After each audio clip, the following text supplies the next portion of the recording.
Bonjour à toutes et à tous et merci d'être avec nous pour un nouvel épisode de Déclic Blockchain, l'émission qui met en avant les entreprises qui innovent grâce à la blockchain. Aujourd'hui, j'ai le plaisir d'accueillir Mathieu Guénifé. Bonjour Mathieu. Bonjour. Vous êtes COO et vice-président de Galeon.care. Galeon.care, c'est une start-up Meditech, c'est ça? Alors, oui, c'est MedTech, ce qu'on appelle MedTech, Digital Tech, MedTech, et voilà. Et vous utilisez donc depuis peu la blockchain pour adresser une problématique qu'on connaît bien, en tout cas en France, sur le dossier médical partagé, que vous allez sécuriser dans la blockchain, c'est bien ça? Alors, nous, ce qu'on fait initialement et historiquement, c'est vraiment le dossier patient de l'hôpital. Donc, c'est un logiciel métier pour les soignants. Et c'est vrai que récemment, on a fait notre levée de fonds de plus de 15 millions de dollars. Et on va créer l'écosystème santé sur la blockchain. Alors c'est vrai que pour le moment, on ne met pas encore les données dans la blockchain, mais ça peut éventuellement arriver soit dans une blockchain, soit dans notre propre blockchain. Mais voilà, ça c'est plus à terme et peut-être dans quelques années. Et donc vous êtes à la base donc, un logiciel SaaS qui permet en effet aux équipes hospitalières de gérer toutes les informations relatives à leurs patients. Vous êtes lancé depuis 2016, c'est ça? Exactement, on est lancé depuis 2016, donc c'est vrai qu'il y avait un enjeu parce que dans les hôpitaux, il faut créer de la confiance, généralement c'est vrai quand on arrive et qu'on est une société très jeune, c'est compliqué de convaincre les hôpitaux. Donc maintenant que ça fait 6 ans, c'est vrai que c'est un peu plus simple, on commence à avoir de plus en plus de clients, des hôpitaux qui nous rejoignent. Donc voilà, c'est vrai que c'est important et puis vraiment on est le logiciel métier des soignants et on permet de collecter et de structurer la donnée à la base. C'est vraiment le carburant pour l'IA, pour l'innovation en santé. Et donc, on permet, avec la donnée structurée, de faire vraiment beaucoup de choses, que ce soit de la recherche médicale, vraiment l'améliorer, que ce soit du pilotage de l'établissement, améliorer les pratiques des soignants, et puis la valorisation de la data en santé. Voilà, ça, c'est aussi le côté blockchain sur lequel on se relie. Donc, justement, l'ajout de la blockchain, ça vous permet de répondre à quelle problématique? Parce qu'on connaît voilà, tout ce qui est possible de faire en termes de dossier médical partagé. Ça fait des années en France qu'on en parle et on voit pour le coup qu'il y a quand même encore énormément de freins. Est-ce que c'est justement un de ces freins que vous souhaitez lever grâce à la blockchain? Tout ce qui est méfiance quand on commence à partager de la donnée santé en ligne, c'est là-dessus que vous voulez œuvrer? Exactement, c'est-à-dire que le DMP, ça fait plus de 10 ans que c'est, on va dire, en développement. Et maintenant, on a le carnet de santé en ligne, enfin mon carnet de santé. C'est vrai que ça a été compliqué et nous aussi on le voit parce que déjà avoir la structuration de la donnée, alors ce qui n'est pas possible dans mon carnet de santé actuellement, mais nous on a vraiment une structuration fine avec ce qu'on appelle des nomenclatures nationales et internationales, donc ça permet aussi de l'export à l'international. L'ajout aussi de la blockchain, c'est vraiment, nous on veut créer l'écosystème santé sur la blockchain. Donc il y a le fait potentiellement d'avoir les données sécurisées dans la blockchain, mais il y a vraiment énormément de cas d'usage possibles. Là, nous, on a l'accélérateur de projet dans la blockchain, donc c'est vraiment ce qu'on appelle un launchpad. Ça permet en fait à des sociétés qui ne sont pas forcément sur la blockchain, mais qui ont, on va dire, un but good for humanity, d'être lancées, de faire leur levée de fonds sur la blockchain en crypto-monnaie. Et on a d'autres cas d'usage, notamment le DAO, donc c'est une organisation décentralisée autonome. Et là, pour le coup, ça permet en fait de redonner le pouvoir aux patients sur ces données. Pourquoi? Parce qu'en fait, lorsqu'on crée un DAO, donc c'est une organisation décentralisée totalement autonome, en fait, on va pouvoir, sur notamment le consentement, parce qu'en fait, on va demander aux patients de partager ces données avec un consentement qui, lui, potentiellement peut être enregistré sur la blockchain avec la traçabilité et la sécurité. Et puis, lorsqu'il a donné son consentement, on va pouvoir utiliser, donc anonymiser et utiliser ces données pour les valoriser, que ce soit potentiellement avec des grandes entreprises pharmaceutiques ou que ce soit avec des startups qui font des algorithmes.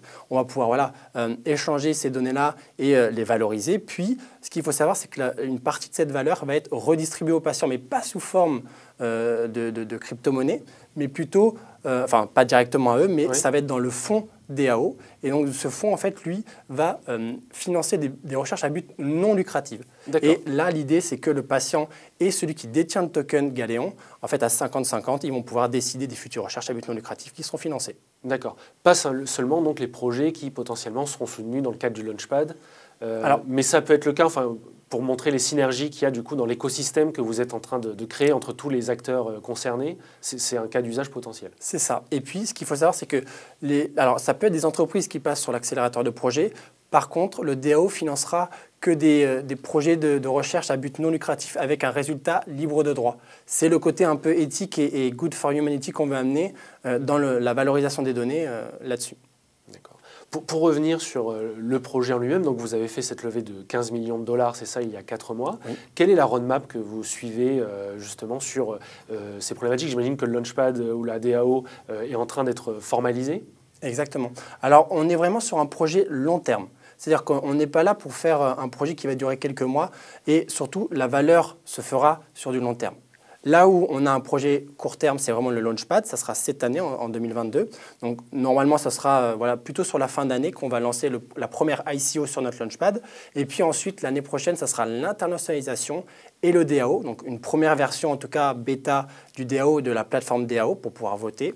Et ensuite, sur plus long terme, 2, 3 ans, 4 ans, on sera sur la valorisation des données où là, vraiment, en fait, on va être vraiment le centre, le point névralgique entre la start-up ou le laboratoire qui souhaite accéder à des données, les hôpitaux et les patients.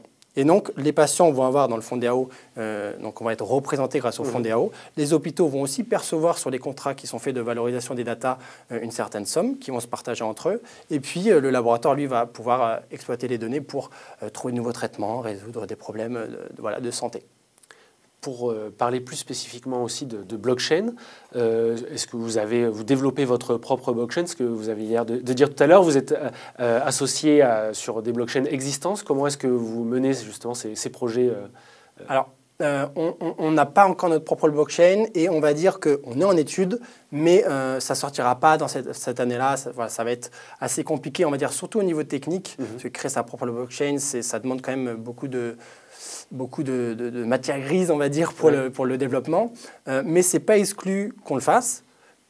On peut aussi le faire sur d'autres blockchains. En tout cas, nous, ce qu'on veut, c'est s'ouvrir à différentes blockchains. On est déjà sur la BSC, donc la Binance Smart Chain. On va aussi, en deuxième trimestre, aller sur Ethereum. On peut aller sur d'autres blockchains, ça, ce n'est pas exclu. On peut avoir notre propre blockchain, ce n'est pas exclu non plus. Voilà. Mais c'est pour le moment, on va dire, en R&D. Ce n'est pas un projet qui arrivera sur cette année. Donc vous êtes agnostique à ce propos. Et pour revenir un peu plus dans l'actualité, vous avez récemment mené une étude aussi sur l'importance qu'accordaient les Français à leurs données. Est-ce que vous pouvez nous en dire un mot et comment ça va orienter justement aussi le développement de Galéon? Bien sûr. Alors, on a fait une étude avec IFOP, l'Institut de sondage IFOP. C'est une étude sur les Français et la cybersécurité. Et c'est vrai qu'il y a un attrait fort pour la cybersécurité. En tout cas, il y a 9 Français sur 10 qui veulent qu'on renforce la cybersécurité sur plusieurs domaines. Alors, ce qui, on va dire, était aussi important, c'est qu'il y a eu 4 Français sur 10 qui ont été piratés au moins une fois dans leur vie. Donc déjà, en crypto-monnaie, on connaît bien, c'est très sécurisé, mais c'est aussi facile de se faire pirater. On peut se faire aussi siphonner son wallet très rapidement, en l'espace d'une seconde. Donc il y a un enjeu de sécurité qui est aussi important. Cette étude-là nous permet aussi de comprendre avec des chiffres précis comment pensent les Français, qu'est-ce qu'ils souhaitent, notamment avec les présidentielles qui arrivent. Voilà, il y a matière à faire, il y a matière à s'adapter à ce que pensent les Français. Alors, il y a ce que pensent les Français, puis il y a aussi l'internationalisation. Là, on est sur une étude française, mais ça peut être aussi intéressant de le faire sur d'autres populations, d'autres communautés. Donc voilà, cette étude, ce qu'elle nous prouve aussi, c'est que la blockchain, elle est peu connue des Français. Là-dessus, c'est vrai que, et ça se comprend, c'est une technologie très nouvelle, mais voilà, c'est en train d'évoluer. On est en train aussi, nous-mêmes, de notre côté, d'évangéliser un petit peu, de vraiment faire comprendre qu'est-ce que la blockchain, qu'est-ce qu'il peut y avoir comme cas d'usage dans la blockchain santé. Voilà, ça évolue. Et ça, le milieu hospitalier, justement, est assez réceptif Alors, le milieu hospitalier, on va dire, il est réceptif, mais on va dire, pour le moment, ce qu'il faut savoir, c'est que quand il y a des attaques de ransomware, donc vraiment des virus qui permettent de vraiment bloquer tout le système, de vraiment bloquer le système, généralement, ils payent en bitcoin des rançons. Donc, la première expérience au niveau de la crypto-monnaie, ce n'est pas la meilleure pour eux, mais petit à petit, on leur explique le potentiel, on leur explique que il y a, en fait, dans notre cas, ce qu'on fait, on fait du buyback et burn, c'est-à-dire que lorsqu'on a un nouveau contrat avec un hôpital, il y a ce qu'on appelle des prestations annexes, donc typiquement les connecteurs pour s'interconnecter au système hospitalier des hôpitaux. Ça représente entre 3 et 4 000 euros sur le connecteur et il en faut au minimum 3 et entre 3 et 6 en général.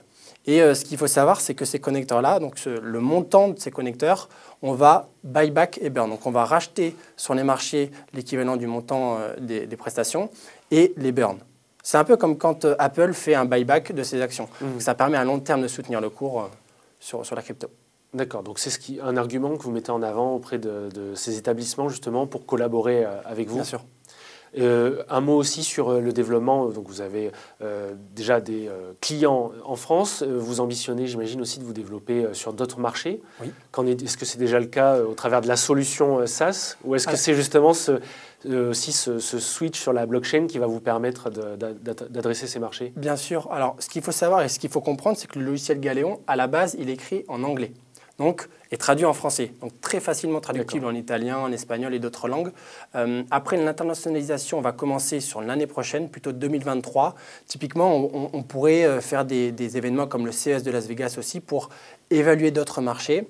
Voilà, donc c'est pas encore sur cette année, mais on va dire qu'on est prêt au niveau du logiciel pour pouvoir traduire dans d'autres langues. Et aussi, on a déjà été approché par certains groupements hospitaliers étrangers, notamment en Europe. On ne communique pas encore dessus, mais voilà, ça peut aller très vite.